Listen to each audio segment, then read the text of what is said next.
that, our last video that we're going to be doing for Chapter 1 is Objective 7, which is all about medical imaging techniques.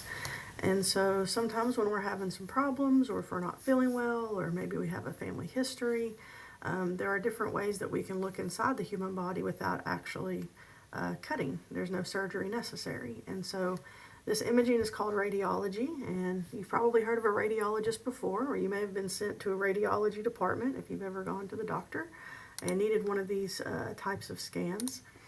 And so we're going to look at 5 different types of radiology medical imaging techniques. I would imagine most of us have at least experienced 1 or 2 of these. And so there's a variety of reasons why you might have one of these types of scans or one of these types of medical imaging techniques used. If you do have family history of certain disorders or diseases, they might possibly screen for those health conditions before you even actually start experiencing symptoms. Maybe just kind of check to make sure everything looks normal. If you are having some issues, or maybe not feeling well, or having some pain, they may do some images to possibly diagnose the cause of what's causing you those problems. And then if you are diagnosed with a particular disorder or disease, they may want to monitor it over time and just kind of see, if it was a tumor, they might be checking to see if it's staying the same size or shrinking or growing, or they may also be looking at to see if the treatments that they're using are effective or not. And so we're going to look at these 5. And the main thing that's different about them is what they're using to create the image. All of these are going to create some type of image that a radiologist can study and then draw conclusions from. And so x-rays, this is probably, I would say, maybe one of the most common ones. You know, we use x-rays of our teeth, or if you break a bone. And so x-rays are a type of a high energy wave that's invisible, but we can use them to view hard body structures. So they're typically used for bones and teeth. They might be able to also identify and study some tumors that are very dense. But there are some downsides. You usually can't get super detailed images of softer tissues and organs. And they only provide a 2D image from one angle. So you can get some good images and diagnose, breaks in bones and things of that nature, but it might be difficult to study other tissues and organs in the body. And so another one is the CT scan. Sometimes it's called the CAT scan. It stands for computed tomography.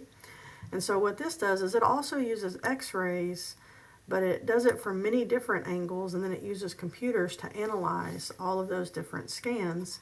And so this one will also help you look at bones, but it will also help you look at some of the other tissues that just a plain old x-ray may not do a great job of forming an image of. So it's a little more detailed. The next one is an MRI, which stands for magnetic resonance imaging. And this is one where it's kind of like the long tube. And what's different about this one is that it uses radio waves and kind of magnets, a magnetic field. And this one can give you very detailed images of kind of those softer tissues. So in addition to the bones and tumors and things like that, you can also look at some of the other organs of the body in some pretty good detail. The next one is the PET scan, and that stands for positron emission tomography.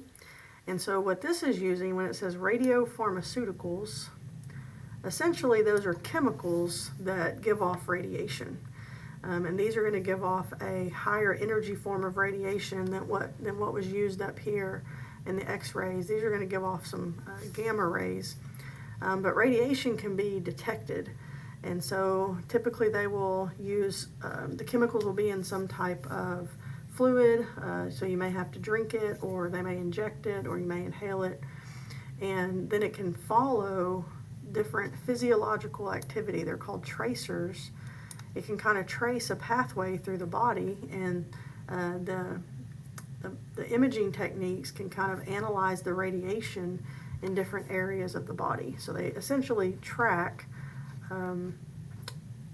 radioisotopes as they move through the body and as they move through in the functioning organs. And then the last one is an ultrasound.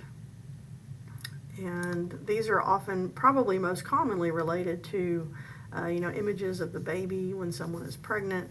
They'll look for the heartbeat and look for different measurements to make sure the baby's growing properly. But they can also do ultrasounds of your other organs and make sure everything's looking like it should be.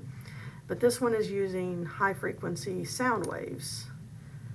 And those are a much lower energy wave. They're definitely safer than the X-rays or the PET scan. And so what it does is the sound waves kind of echo, and then the computers are able to convert those echoes into an image.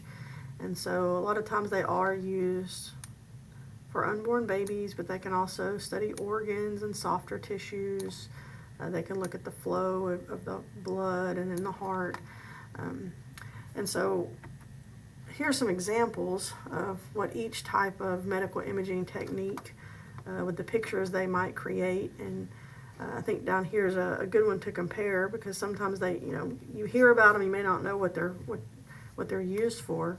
I know me personally, I've only had an X-ray and an ultrasound. I've never experienced any of these three for any conditions or anything like that personally.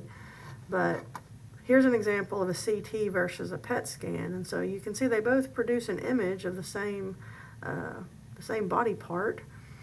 And so here is what they're looking for, is a tumor of sorts, and you can see that it's very, very faint there. But over here, using that PET scan, they get a much clearer image of the problem at hand. And so there's also going to be some videos that you can use or watch over each type, and maybe that will help explain it better than I can.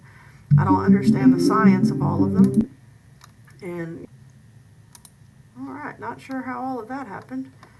Couldn't get past those videos, but here you can just see a quick little one-stop advantages and disadvantages of the 5 different imaging techniques. Any of the ones like the X-rays, the CT scan, which also use X-rays, the PET scan, all of those are going to give off some form of radiation. And while it may be helpful to create images, exposure to radiation could sometimes lead to a greater risk of cancer. That's why they use very strict precautions, and they target specific areas because they don't want to just do general exposure for the patient or for the person who's using the machines. So a lot of these are quick and relatively painless. Things like the MRI, they can be a little bit claustrophobic. Sometimes the dyes that are used to help create some of those images could lead to allergic reactions. Some of them are going to create better, more detailed images than others, but you can just kind of read through these advantages and disadvantages to see, the differences between the two. And then we're going to finish up with a couple of questions. So exposure to gamma rays is a disadvantage of which imaging technique? And the gamma rays are produced in the PET scan. And then your magnetic resonance imaging, or your MRIs, they are going to use a type of radio wave. So the X-rays were the X-rays and CT scans, the radioisotopes were the PET scans, and the high-frequency sound waves were your ultrasound. And that's going to be all for Chapter 1.